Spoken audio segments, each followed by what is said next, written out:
At sunrise, the skyline of New York City begins to glow. Glass towers catch the morning light. Steel giants stretch toward the clouds. Millions of people move through streets carved between some of the tallest structures on Earth. To most people, this skyline represents architecture, ambition, and economic power. But beneath the city, hidden far below the pavement, lies a story far older than humanity. A story written in ancient mountains, crushing tectonic forces, and colossal glacier.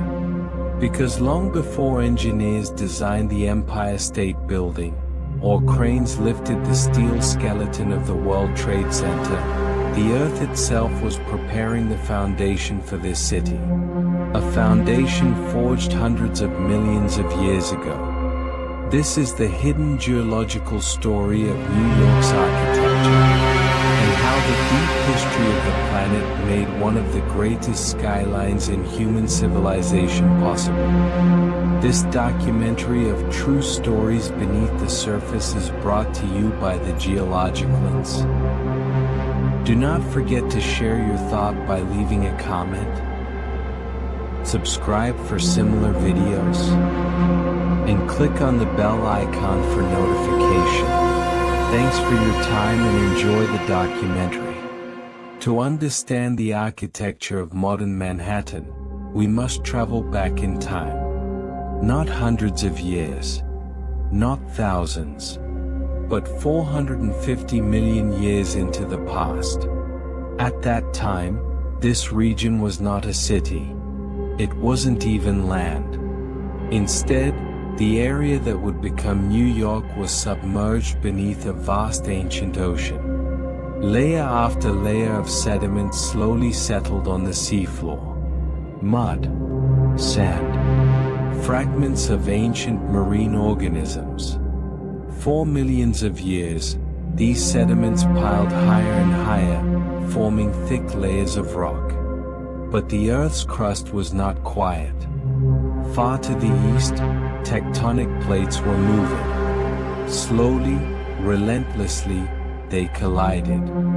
And this collision triggered one of the most powerful geological events in North American history, the Taconic Orogeny.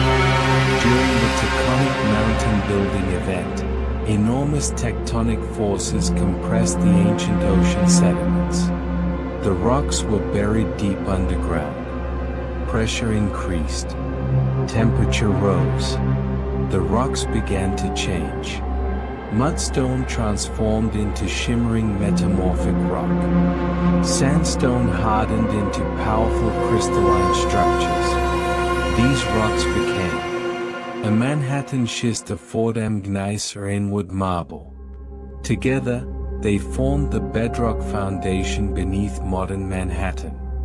And this bedrock would become one of the most important geological advantages in urban history, because these rocks are extraordinarily strong. Stronger than many of the sedimentary formations beneath other major cities.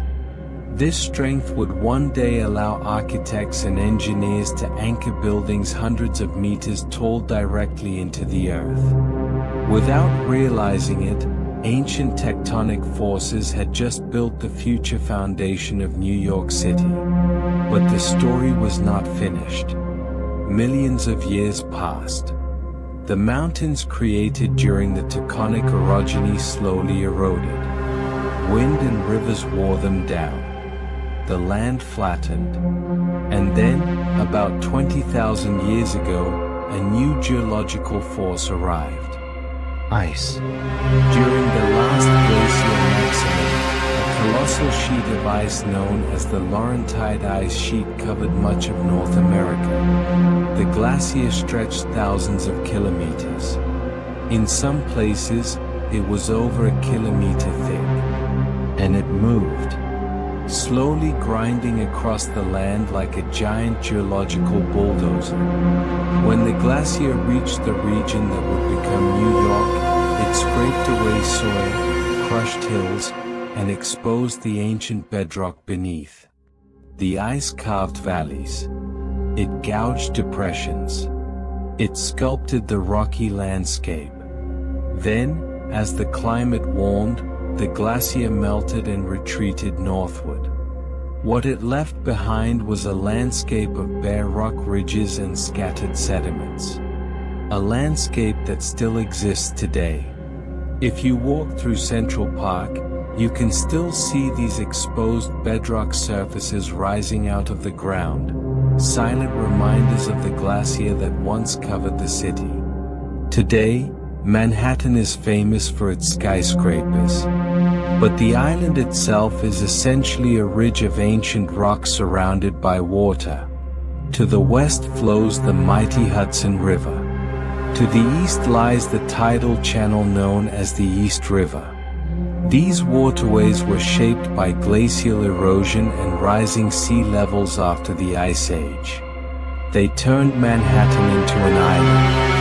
And this island sits on a foundation of incredibly strong bedrock.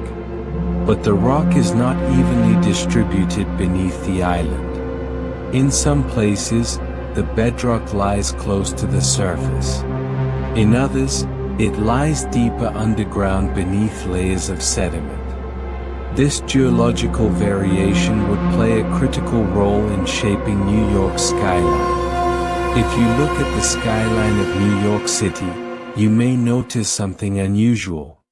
The tallest buildings are not evenly spread across Manhattan. Instead, they cluster in two main areas. One cluster rises in Lower Manhattan, near the financial district, Manhattan. The other dominates Midtown, where landmarks like the Chrysler Building and the Empire State Building stand tall. For decades, many people believed this pattern existed because of economics or zoning laws. But geology tells a different story. In both Midtown and Lower Manhattan, the bedrock lies relatively close to the surface. This makes it easier and cheaper for engineers to anchor skyscraper foundations directly into solid rock. But in the central part of Manhattan, the bedrock dips deeper underground. This makes skyscraper construction more complex and expensive. As a result, developers historically preferred building the tallest towers where the rock was easiest to reach. The skyline, therefore, reflects not just human decisions, but the hidden shape of the earth beneath the city. Constructing a skyscraper requires more than steel and glass. It requires a foundation capable of supporting enormous weight. Some skyscrapers weigh hundreds of thousands of tons. To support these structures, engineers drill deep into the ground until they reach solid bedrock.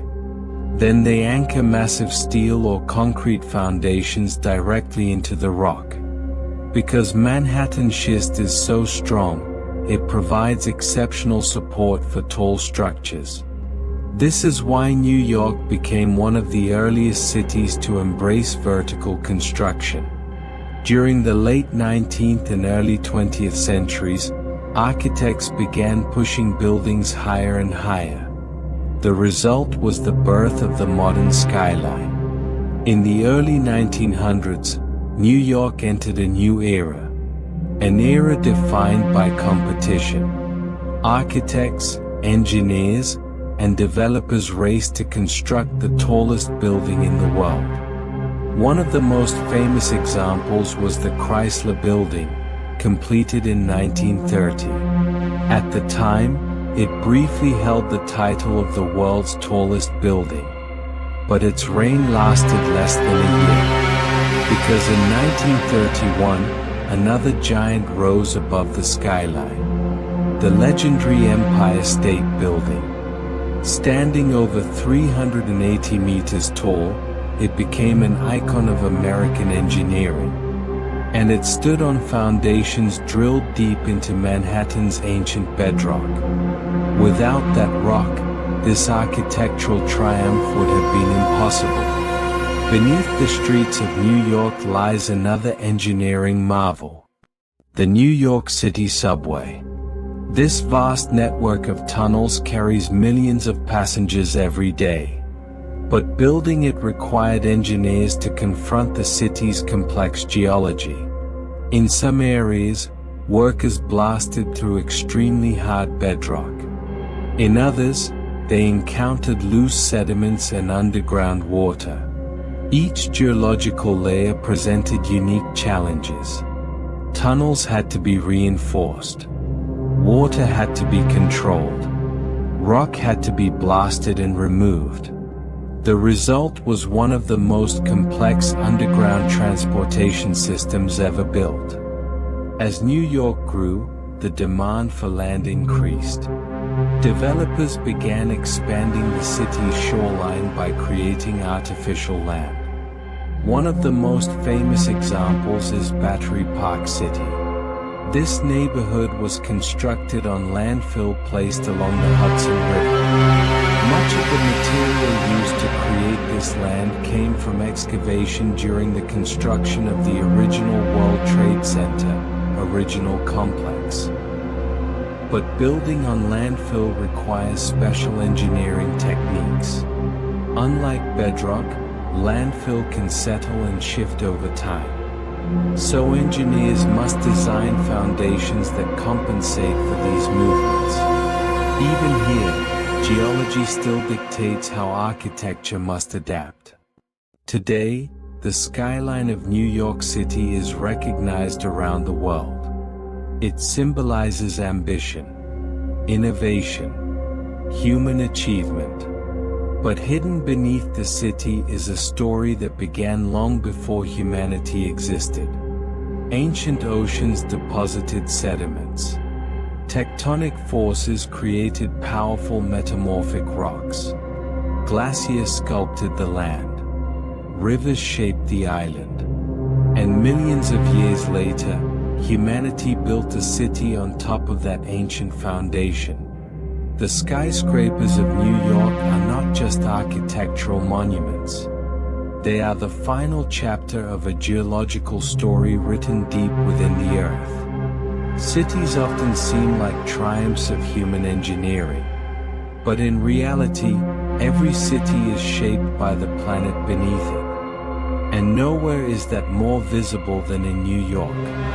Because the skyline that millions admire today exists because of mountains that rose hundreds of millions of years ago, because of glacier that carved the land, because of rocks forged deep within the Earth's crust. Architecture may shape the skyline, but geology built the foundation. And beneath every street in New York City, the ancient Earth still holds the city up. This documentary of true stories beneath the surface is brought to you by the Geologic Lens. Do not forget to share your thought by leaving a comment. Subscribe for similar videos. And click on the bell icon for notification. Thanks for your time. We await your feedback about the documentary.